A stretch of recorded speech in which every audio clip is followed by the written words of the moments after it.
Good morning മക്കളെ. നമ്മൾ ഇൻഡിജേഴ്സിന്റെ division ഭാഗമാണ് നോക്കുന്നത്. ഡിവിഷൻ. ഓക്കെ, അതിന് മുമ്പ് ഞാനൊരു കാര്യം പറയട്ടെ. 3 × 5 ഞാൻ ഇവിടെ എഴുതിയിരിക്കുകയാണ്. 3 × 5 50. ഇതൊരു മൾട്ടിപ്ലിക്കേഷൻ സ്റ്റേറ്റ്മെന്റ് ആണ്. മൾട്ടിപ്ലൈ ചെയ്യുന്ന കാര്യമാണ് ഈ പറഞ്ഞിരിക്കുന്നത്. 3 × 15 എന്ന് 5 എന്ന് പറഞ്ഞാൽ 15 ആണ്. ഞാൻ ഇതിനകത്തുനിന്ന് 2 ഡിവിഷൻ സ്റ്റേറ്റ്മെന്റ് ഉണ്ടാക്കാൻ പോവാം. അതായത് 15നെ 3 കൊണ്ട് ഡിവൈഡ് ചെയ്താൽ 5 കിട്ടുമെന്നും 15നെ 5 കൊണ്ട് ഡിവൈഡ് ചെയ്താൽ 3 കിട്ടുമെന്നും. ശരിയല്ലേ? 15നെ 3 കൊണ്ട് ഡിവൈഡ് ചെയ്താൽ 5 കിട്ടും. ഞാൻ ഈ മൾട്ടിപ്ലിക്കേഷൻ സ്റ്റേറ്റ്മെന്റിൽ നിന്നാണ് ഈ 2 ഡിവിഷൻ സ്റ്റേറ്റ്മെന്റ് ഉണ്ടാക്കിയത്. മനസ്സിലായോ? ഓക്കെ, അങ്ങനെയാണെങ്കിൽ ഇതിപ്പോൾ നമ്മൾ ഹോൾ നമ്പേഴ്സിന്റെ കാര്യം, ഇൻഡിജേഴ്സിന്റെ കാര്യം പറയണം. നെഗറ്റീവ് നമ്പേഴ്സ് ആണ്. ഇതിന്റെ ആൻസർ എന്ന് പറഞ്ഞാൽ 2 × -6. ഞാൻ എപ്പോഴും പറഞ്ഞിട്ടുണ്ട്, മൾട്ടിപ്ലിക്കേഷൻ വരുമ്പോൾ നിങ്ങൾ സൈൻ ശ്രദ്ധിക്കേണ്ട. ആദ്യം ശ്രദ്ധിക്കേണ്ട, ലാസ്റ്റ് ഇടാം. 2 × 6 12 അല്ലേ? സൈൻ എന്നാ വരും? പ്ലസും മൈനസും കൂടെ മൾട്ടിപ്ലൈ ചെയ്യുമ്പം ആൻസർ -12. -12 എന്ന് കിട്ടി. ഞാൻ ഇത് വെച്ചിട്ടുണ്ട്. ഇത് മൾട്ടിപ്ലിക്കേഷൻ സ്റ്റേറ്റ്മെന്റിൽ മൾട്ടിപ്ലൈ ചെയ്തതല്ലേ. ഞാൻ ഇത് വെച്ച് 2 ഡിവിഷണൽ സ്റ്റേറ്റ്മെന്റ് ഉണ്ടാക്കാൻ പോവാണേ. നോക്കിയോണേ. -12നെ 2 കൊണ്ട് ഡിവൈഡ് ചെയ്താൽ -6 കിട്ടുമെന്ന്. -12നെ 2 കൊണ്ട് ഡിവൈഡ് ചെയ്താൽ -6 കിട്ടുമെന്നും -12നെ -6 കൊണ്ട് ഡിവൈഡ് ചെയ്താൽ 2 കിട്ടും. ശരിയല്ലേ? എനിക്ക് 12നെ 2 കൊണ്ട് ഡിവൈഡ് ചെയ്തു, 6 ആണ്. -12നെ 6 കൊണ്ട് ഡിവൈഡ് ചെയ്ത് 2 ആണ്. ഇവിടെ ഒരു കാര്യം നിങ്ങൾ ശ്രദ്ധിച്ചോ. ഇവിടെ നോക്കിയേ, ഇത് മൈനസ് വാല്യൂ, ഇത് പ്ലസ് വാല്യൂ അല്ലേ? -12ഉം +2ഉം ഡിവൈഡ് ചെയ്ത് കിട്ടിയ ആൻസർ കണ്ടോ? ഒരു മൈനസും ഒരു പ്ലസും വന്നപ്പോൾ ആൻസർ എന്നാണ്? മൈനസ്.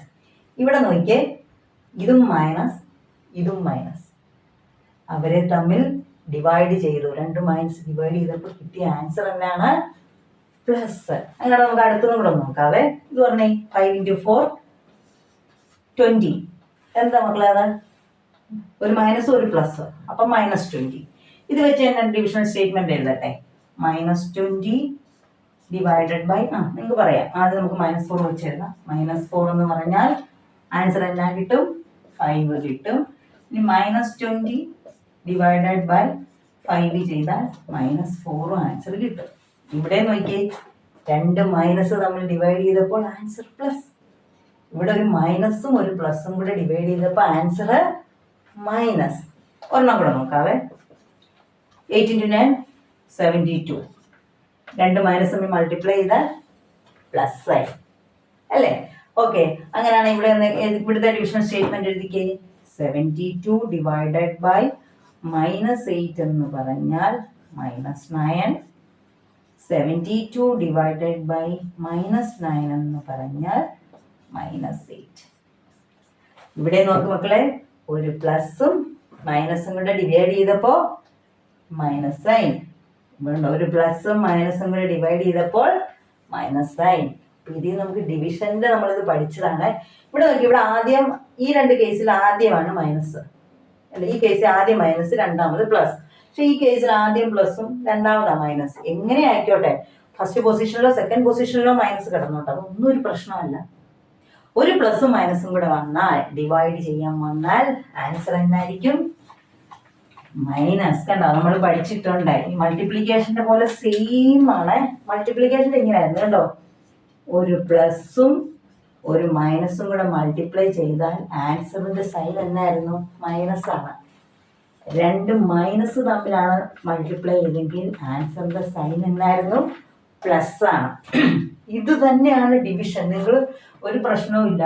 ഒരു പ്ലസും മൈനസും കൂടെ ഡിവൈഡ് ചെയ്താൽ ആൻസറിന്റെ സൈൻ എന്നായിരിക്കും? ഡിവൈഡ് ചെയ്തിട്ട് ആൻസർ എന്നാ കൊടുക്കണം? മൈനസ്. അതേപോലെ 2 മൈനസ് തമ്മിലാണ് ഡിവൈഡ് ചെയ്യുന്നെങ്കിൽ ഡിവിഷന് ശേഷം ആൻസർ എന്നാ കൊടുക്കണം? പ്ലസ് കൊടുക്കണം. ഓക്കെ, അങ്ങനെയാണ് ഞാൻ 2 എക്സാമ്പിൾ പറയട്ടെ. നിങ്ങൾ പറയണേ. -100 ഡിവൈഡഡ് ബൈ 5 എത്രയാ? 100 ഡിവൈഡ് ബൈ 5 എത്രയാ? 20. മൈനസും പ്ലസും സൈൻ എന്നായിരിക്കും? -20. എളുപ്പമല്ലേ? ഓക്കെ. -81 ഡിവൈഡഡ് ബൈ 9 81നെ 9 കൊണ്ട് ആദ്യം ഡിവൈഡ് ചെയ്തു. ഒരു കാര്യം ശ്രദ്ധിക്കുക, മൾട്ടിപ്ലിക്കേഷനും ഡിവിഷനും വരുമ്പോൾ നിങ്ങൾ ആദ്യം സൈൻ ശ്രദ്ധിക്കാതെ, നമുക്ക് നോക്കണ്ട, ലാസ്റ്റ് കൊടുക്കുക. സൈൻ ശ്രദ്ധിക്കാതെ മൾട്ടിപ്ലിക്കേഷൻ ആണ് മൾട്ടിപ്ലൈ ചെയ്യുക, ഡിവിഷൻ ആണ് ഡിവിഷൻ ചെയ്തു, എന്നിട്ട് സൈൻ നോക്കുക, മൈനസും പ്ലസും. അപ്പോൾ ആൻസർ എന്നായിരിക്കും മൈനസ്. Okay, -75 divided by 5. ആദ്യം നമ്മൾ ഡിവൈഡ് ചെയ്തു. 5 15, മൈനസും പ്ലസും മൈനസ്. മനസ്സിലായില്ലേ മക്കളെ? ഓക്കെ, അപ്പം നമ്മൾ ഡിവിഷൻ്റെത്, അപ്പം നമ്മൾ ആദ്യം നമ്മൾ ഡിവൈഡ് ചെയ്യുക, എന്നിട്ട് പ്ലസും മൈനസും നോക്കുക. രണ്ടും മൈനസ് ആണെങ്കിൽ ആൻസർ പ്ലസ് വരും, ഒരു പ്ലസ് ഒരു മൈനസ് ആണെങ്കിൽ ആൻസർ മൈനസും വരും. ഓക്കെ, ഇത് നമുക്ക് വേറെ മറ്റേതിൻ്റെയൊക്കെ എക്സാമ്പിൾസ് അടുത്ത വീഡിയോസിൽ നോക്കാം കേട്ടോ. ഓക്കെ, ഇതിപ്പോൾ മനസ്സിലായില്ലേ മക്കളെ? ഡിവിഷൻ്റെ ആദ്യത്തെ ഒരു ചെറിയ ഇൻട്രൊഡക്ഷൻ ആണ് പറഞ്ഞത്. ഇത് വെച്ചിട്ടായിരിക്കും ഡിവൈഡ് ചെയ്യും. ഓക്കെ, താങ്ക് യു മക്കളെ. ചാനൽ സബ്സ്ക്രൈബ് ചെയ്യണം കേട്ടോ. ഇത് തന്നെ ചെയ്ത് നോക്കണേ. ഡിവിഷനൊക്കെ നിങ്ങൾക്ക് അറിയാമല്ലോ, ടേബിളൊക്കെ അറിയത്തില്ല എല്ലാവർക്കും. മിക്കവർക്കും ടേബിൾ ആരും സീരിയസ് ആയിട്ട് എടുക്കാറില്ല. ടേബിളൊക്കെ ഇപ്പോഴും എക്സാമിന് എത്ര ഒരു 5, 6 വരെയൊക്കെ കാണാതറിയാം. അതിനുശേഷം കയ്യിലെണ്ണലാണ് എല്ലാവരുടെയും പണി. എനിക്കറിയാം, അത് മാറ്റണം കേട്ടോ. നമ്മളൊന്നും ടേബിൾ പഠിച്ചു വെക്കണം. അത് നമുക്ക് കാൽക്കുലേഷൻ്റെ സ്പീഡ് കൂടും, അല്ലെങ്കിൽ ഇതിന് സമയം പോകും മക്കളെ. 10th ഒക്കെ ആകുമ്പോഴത്തേക്ക് ഇങ്ങനെ കയ്യിലണ്ടിക്കൊണ്ടിരുന്നാൽ മതിയോ? ഒത്തിരി കാര്യങ്ങൾ ചെയ്യാനുണ്ട്. ഓക്കെ, ടേബിളൊക്കെ പഠിക്കണേ. ഓക്കെ മക്കളെ, താങ്ക് യു.